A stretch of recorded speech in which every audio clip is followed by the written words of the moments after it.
മലയാളികൾക്ക് മറക്കാൻ പറ്റാത്ത നടിയാണ് അന്തരിച്ച സുകുമാരി. സുകുമാരിയെക്കുറിച്ചുള്ള ഓർമ്മകൾ സഹപ്രവർത്തകർ ഇപ്പോഴും പങ്കുവെക്കാറുണ്ട്. സെറ്റിൽ പലവർക്കും അമ്മയെ പോലെയും ചേച്ചിയെ പോലെയുമായിരുന്നു സുകുമാരി. നടി മകനോടെന്ന പോലെ തന്നോട് സ്നേഹവും വാത്സല്യവും കാണിച്ചതിനെ കുറിച്ച് സംവിധായകൻ ലാൽ ജോസ് അടുത്തിടെ സംസാരിച്ചിട്ടുണ്ട്. സുകുമാരിക്കെതിരെ ചിലർ നടത്തിയ അധിക്ഷേപത്തെക്കുറിച്ച് സംസാരിക്കുകയാണ് സംവിധായകൻ ആലപ്പി അഷ്റഫ്. ഇപ്പോൾ നടി ലിസിയെ തന്റെ വീട്ടിൽ നിർത്തിയതിന്റെ പേരിൽ ചിലർ മോശമായി സുകുമാരിയെ കുറിച്ച് സംസാരിച്ചിട്ടുണ്ട് എന്ന് ആലപ്പി അഷ്റഫ് തന്റെ യൂട്യൂബ് ചാനലിൽ ചൂണ്ടിക്കാട്ടി. പ്രിയദർശനും ലിസിയും തമ്മിലുള്ള പ്രണയകാലത്ത് ലിസിയെ കൂടുതൽ സുരക്ഷിതമായ സ്ഥലത്ത് താമസിപ്പിക്കണമെന്ന് പ്രിയദർശൻ തീരുമാനിച്ചു. സുകുമാരി ചേച്ചിയുടെ വീട്ടിൽ ലിസിയെ താമസിപ്പിച്ചു. പെൺമക്കളില്ലായിരുന്ന സുകുമാരി ചേച്ചി ലിസിയെ സ്വന്തം മകളെ പോലെയാണ് മനസ്സിൽ പ്രതിഷ്ഠിച്ചത്.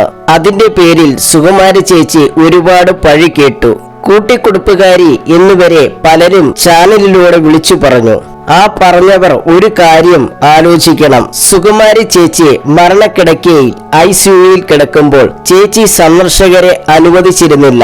ഒറ്റ ആഗ്രഹമേ സുകുമാരി ചേച്ചി പറഞ്ഞുള്ളൂ, ലിസിയെ അവസാനമായി കാണണം എന്നതാണ്. പ്രസവിച്ചാൽ മാത്രമല്ല അമ്മയാകുന്നത്, സ്നേഹം കൊണ്ട് ആകാമെന്നും ആലപ്പി അഷ്റഫ് ചൂണ്ടിക്കാട്ടി. പ്രിയദർശന്റെ നിരവധി സിനിമകളിൽ സുകുമാരി അഭിനയിച്ചിട്ടുണ്ട്. മനസ്സുകൊണ്ട് മലയാളികളെ സ്നേഹിച്ച സുകുമാരിയോട് മലയാളികൾ നന്ദികേട് കാണിച്ചു.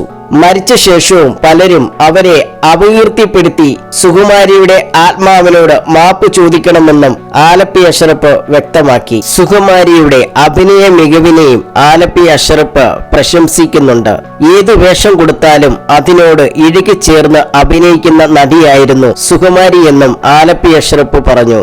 1990-ലാണ് ലിസിയും പ്രിയദർശനും വിവാഹിതരായത്. പ്രണയ വിവാഹം അന്ന് ഏറെ ചർച്ചയായി. എന്നാൽ 2014 ഇവർ അകന്നു.